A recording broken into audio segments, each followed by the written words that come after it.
Hi guys, Freddy here. Welcome back to the desktop for another retro RPG. And this week I would like to present this Shadowtech for Shadowrun First Edition, which came out in 1992, the same year as Second Edition. And the Second Edition rules did contain some conversion information for what was in Shadowtech, since they came out very closely in succession of each other. Now, Shadowtech is a fabulous sourcebook. There's loads of stuff in it.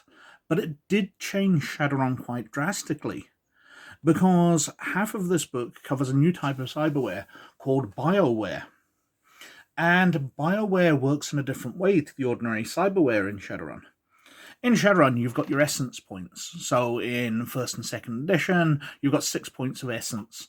And as you buy things, Cybernetics to get installed, it chips away at that essence. And you cannot go below 0. Although later sourcebooks did introduce the idea of cyber zombies, which use magic to hold their soul. But if you reach 0, basically your soul escapes from your body and you die. So you've got 6 points of essence. Essence also matches up closely with magic. Mages start off with 6 points of magic, and as their essence goes down, they lose magic points as well. Although where essence you can get points, magic just drops completely. So if you get a small, like a data jack installed, it will take 0.2 points of essence, or somewhere around theirs, and you'll be left with 5.8. But your magic would drop straight from 6 to 5 as soon as you chip away at part of a point of essence. But what BioWare did was introduce new stuff you can get installed, which is based on your character's body rating as well. And this means that trolls, for example, who get a bonus body, bonus to their body attribute, can get way more fitted. But it also introduced a problem in that cybernetically enhanced characters, they can get their cyberware installed, they can get their bioware installed, so double up on it, getting their body worth of points and getting their essence full of points. But all of it, even the bodyware, chips away at the magic attribute. So mages were getting left behind. If they want enhanced attributes, then they had to find another way of doing it. Now, I know in my group we found the fact that you could spell lock spells. So spending experience to attach a spell to you which is running all the time, which gives you enhanced attributes, which can give you enhanced reaction, can give you various enhanced things. However, that was spending experience to spell lock the stuff, whereas your Street Samurai characters could spend all their experience on increasing their skills and spend all their money on enhancing their skills and attributes through bioware and cyberware. So all your mages were left with vast quantities of money. They had nothing to spend it on, really. Once they bought themselves a decent spell lock, magic focus, what were they called? Power focus, which enhanced their magic attribute, there was no point in buying anything else. So Shadowtech introduced these fantastic ideas, but led to this very split level where mages were getting left behind and cybernetic characters were suddenly boosted up, especially if you've been playing throughout First Edition. So your characters had large amounts of money in the bank, they'd spent all their essence, they'd accumulated lots of cash spare through all the Shadowruns they'd done. And then this book was released, and suddenly they had lots of money, lots of new things to spend it on, and lots of body points to put those bioware installations into. So their characters went zipping up in power level, leaving physical adepts, which are mages who channel their magic into their body, suddenly in the dust, and mages left quite behind as well. But anyway, let's have a look at the back cover, because I've been going on for 4.5 minutes already. So, the best just got better. Think you're already hot stuff, eh, chummer? Guess again. There's a leaner, meaner machine on the streets these days. A machine whose parts aren't built, they're grown. Shadowtech is an advanced technology sourcebook for Shadowrun. All the latest cybernetic and bionetic technology is here, plus chemical and genetic technology on the cutting edge of deadly. Information about the whys and hows of the new tech, equipment availability, and technology and the lore is also included. So, flipping open the book, there's a very crude version, I'm not even sure the camera will pick that up because it's so fine, version of the Vitruvian Man, Leonardo da Vinci's painting. Going back to the front cover, I do love the exploded technical diagram with parchment in the background, getting very much the mystical elements, but cybernetics and metal, almost like a Terminator. We start off with Bionetics, explaining how they work. Biosystem overstress, because you can actually get more than your attribute rating, but you can take damage from using the stuff. But I have to admit, if you've got a high body rating, then there is no need for you to go into the system overstress. Goes through the different enhancements you can get, so structural systems, respiratory, and then the bioware itself.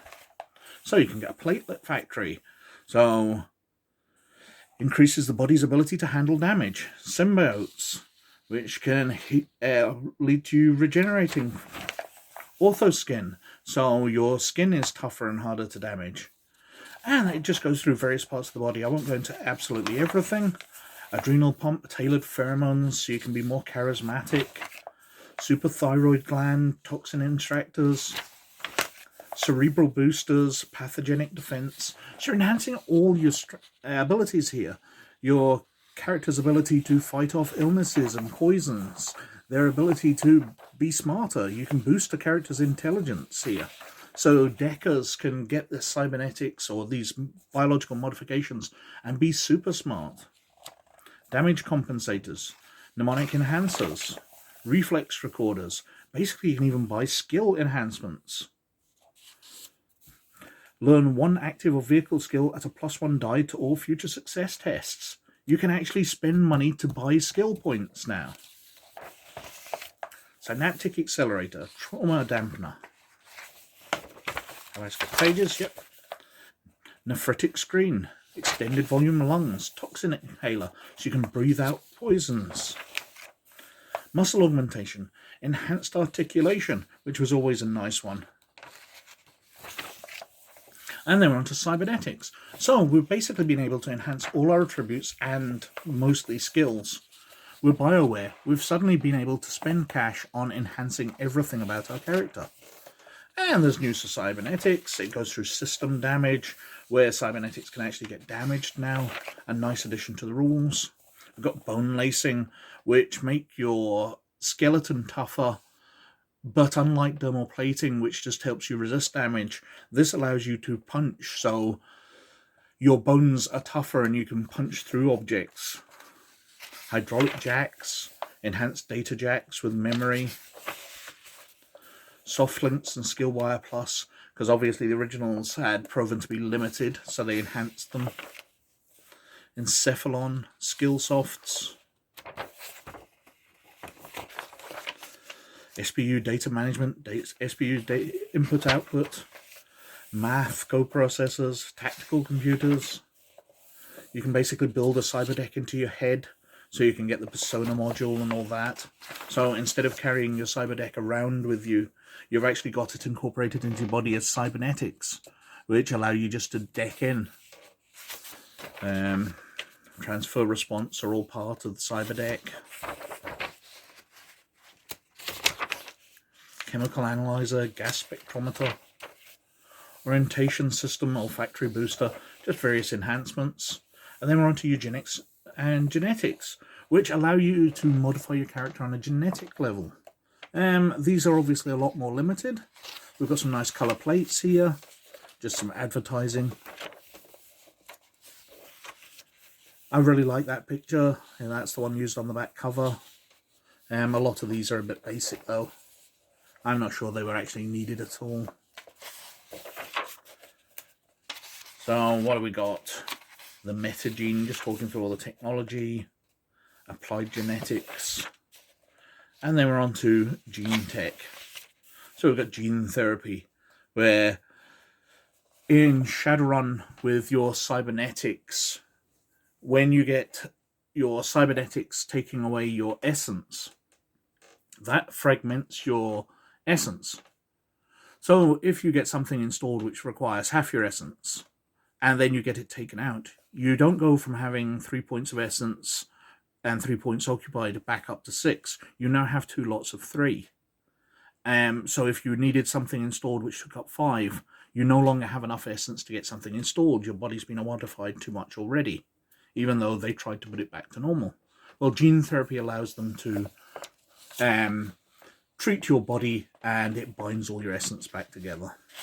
Immunization, antibacterial, leonization, so ability to return your character back to youth.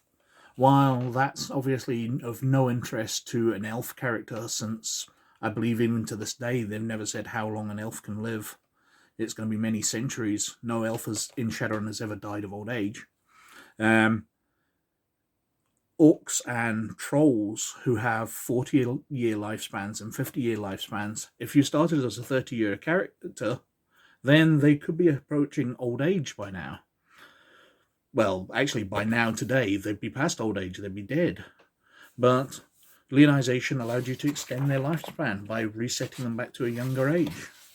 Got binding agents, doom, radiation which attaches to your genes, gamma anthrax, mycoprotein. And these were the ideas which went forward to become the virus they used against the insect spirits in Chicago. We've got chemicals, so various drugs and things, substance use and abuse. On to the compounds. Carcerans. Carcerans are molecular bodies whose structures resemble empty spheres. So you can put different agents in and the carceran will break down within the body. Dicoat. Although this isn't a chemical that you take, this is basically using plasma to melt diamond onto objects. Now this was a very useful one to players, especially as I said, you've been playing for a long time and you've got a lot of spare cash. Dicoat you could apply to your melee weapons, your swords, even your razor spurs, your cybernetic spurs, to get them to do more damage. You can also apply it to various types of armor to make them more resistant. And that was massively popular, although I believe it costs about 1 million new yen to apply it to a full coat of armor. The MSO, oxygenated fluorocarbons, just various chemicals that you can use within adventures on people. Ruthenium polymers, which are stealth polymers, so you can add them to items to stealth them. Atropine, cyanide, kamikaze, various battle drugs that people will take to enhance their attributes. We've got technology and the law, so detailing the legality. Now, you might have a shotgun built into your arm, but that means that you're a living weapon and you won't be allowed to enter certain places. It goes through criminal offences, just bringing in the law so you can see how characters, while they might be walking Terminators basically filled with weapons, well, they're not going to be invited to tea at high society. They're just going to be too dangerous. And then we're onto equipment tables. So it's bringing everything together from different source books and making it easily available. We used to have one player who pretty much had memorized these. Whenever you asked him the damage of a weapon or the essence cost or something, he could quote it verbatim. And it brings in all the new stuff. It includes a bunch of the old stuff. And then we've got an index at the back. And that is Shadowtech. It was a source book which I absolutely loved, but I could see how it really harmed the game. It created an imbalance between characters really easily and added all these things which were too complex for a games master to know and allowed players to just pull something out. Oh yeah, well, I've got bullets loaded down with this which destroys somebody's body attribute when I shoot them. So the games master pulls out a tough character, but the players can just eat away at their attributes using drugs, as well as being massively enhanced themselves. But anyway, as always, I think I've ranted on for quite long enough. Thank you very, very much for watching. Please like, subscribe and comment below. Let me know if you had Shadowtech and what your group made of it. as I'd really like to know what other players made of this book. I've only got my group's experience with it. But, as always, you look after yourselves, and I'll catch you later. Bye now.